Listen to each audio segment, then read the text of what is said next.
Well, hi there, guys. It's Mighty Mr. Mustache here on Reset Day in Destiny for June the 6th, 2017, the anniversary of the D-Day invasions back in 1944. Is that amazing or what? It's been so long.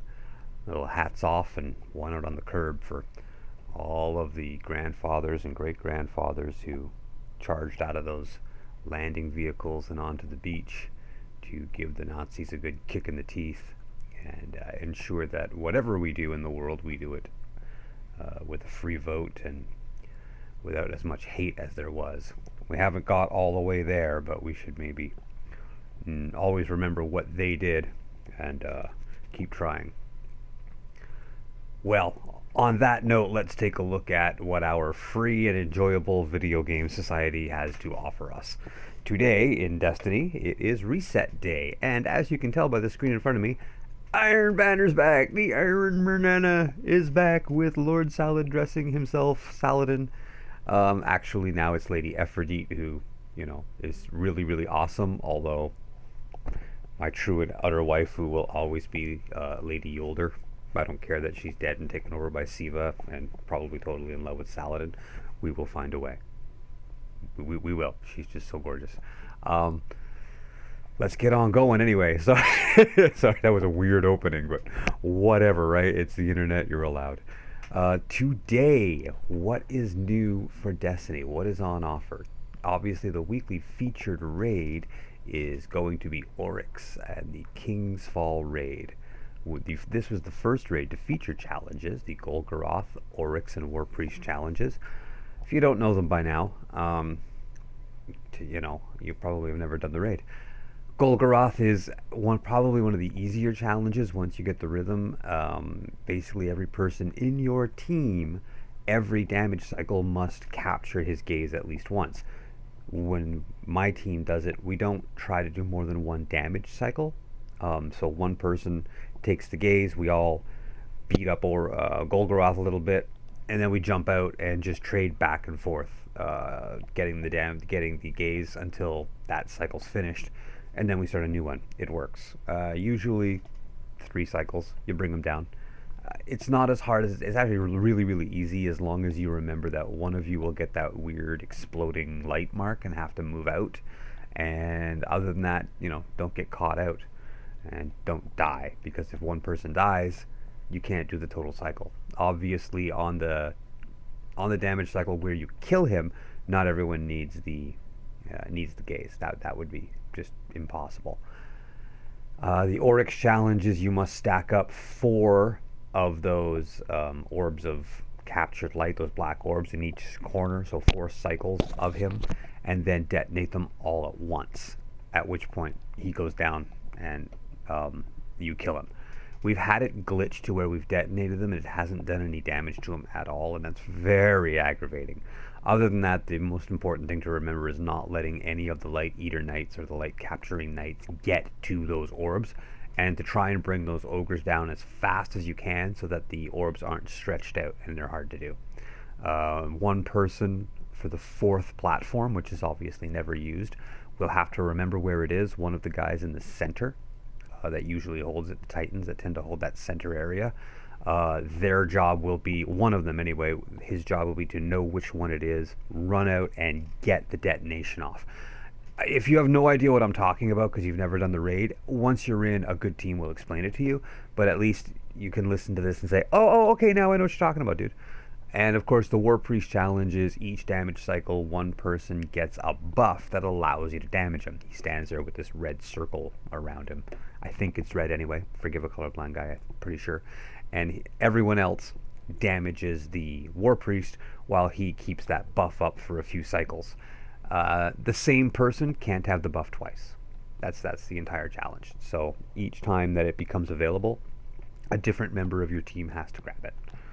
It's pretty simple. Don't be afraid. The big thing about these hard raids, and I've noticed it in LFGs and that, don't be afraid to wipe a couple of times. It's hard mode for a reason, and the tiniest little goof will mess you up. And you're better off going, you know what, let's just try again. Be patient, relax, plan a few hours. It's a hard mode raid for a reason, dude. Okay, today's challenge of the Elders has Airborne, super kill bonus, and trickle, which is always annoying because it's so hard to get your super up and get the points. So don't go in this time if you're looking for the maximum possible score. It's going to be difficult to get. That's really all there is. Trickle means everything recharges at 1/3 or 1/4 the normal rate. Airborne means you do double damage while you yourself are in the air. And of course, while super kill bonus has the highest potential points in the sense of you get the most double and triple point score for kills with your super, trickle means it's going to be hard to get your super charged. Look for a lot of bad juju, inverse shadow on weapon, on armor, anything that gives you more. The weekly Nightfall has epic arc burn. Arc burn is interesting with all the new weapons that are out. I think my Fatebringer is going to come along. Ironclad, meaning that more enemies have shields than would normally have them, but the shields aren't any stronger, and it's not like match game. Catapult means your grenade recharges really fast, like 3 times as fast. So if you have good arc grenades, you can really spam them out there. And exposure means that your shields don't recharge, or at least very, very slowly. But you do have much stronger shields to begin with. It's important because if you forget, you'll hide behind a corner for a few seconds thinking that your recharge is going to get going, or your regeneration cycle is going to start. Pop back out and get yourself killed. I'll go in and see what that is in a minute. This week's Heroic Strike playlist has Void Burn, Berserk, and Brawler, which it had last week, which is really funny. Berserk meaning they charge at you and don't flinch. Brawler meaning you do double damage with your melee. It's any melee, not just a charged up one. And Void Burn, of course, meaning void weapons do double damage. And Match Game means you have to, the weekly story playlist, every legend has a beginning. Looks like you're going right back to the beginning storyline, where you are found, where you wake up, where you take on the first challenges at, of course, 380 light. Match game means that if you don't have the same energy type as the shield of your enemy, he will take very little damage. He will take some, but not much. And catapult meaning, of course, that your grenades charge much faster. And Iron Banana is back, so if you haven't hit rank 5 for your book, if you're still missing items from the Iron Banana weapon, I keep saying Iron Banana because it's a big joke in my clan. If you're missing weapons and items from the Iron Banner weapon and armor set, let me finish my sentence there. Now's the time to go in and get it. The game mode will be. Defeat your opponents, take their crests, kill confirmed, otherwise known as Supremacy. So if you've never played this, it's kill confirmed from Call of Duty. When the guy dies, he drops a thing, and when you die, you drop a thing.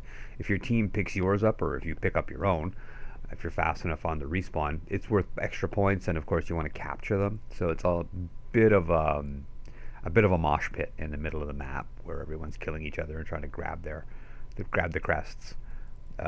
Expect some mayhem-y type play. So let's take a drop into the Nightfall and see what's available, see what they're doing.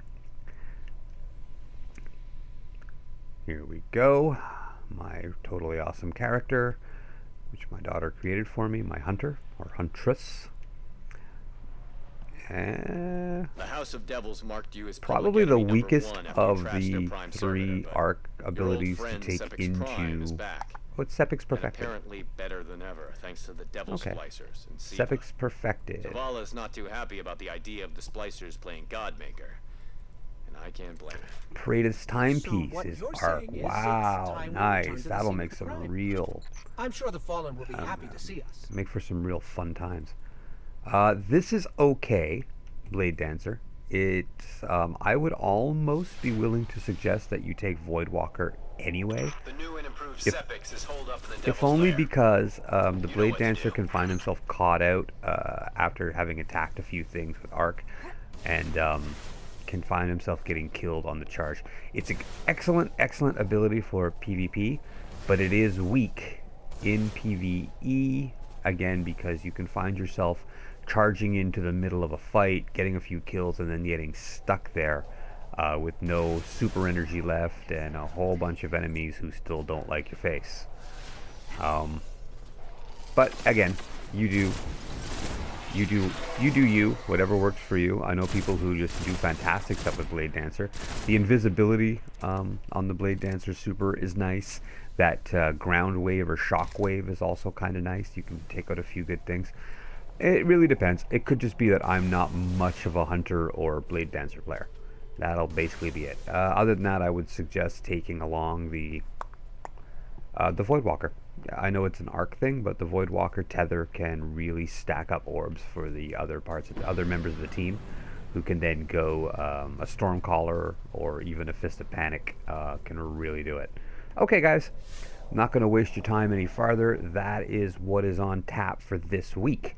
If you're interested in getting into the raid or anything, or joining us in our shenanigans and hijinks in this game and every other game that we play, you can check out the link below in the description and come join House Stormwing.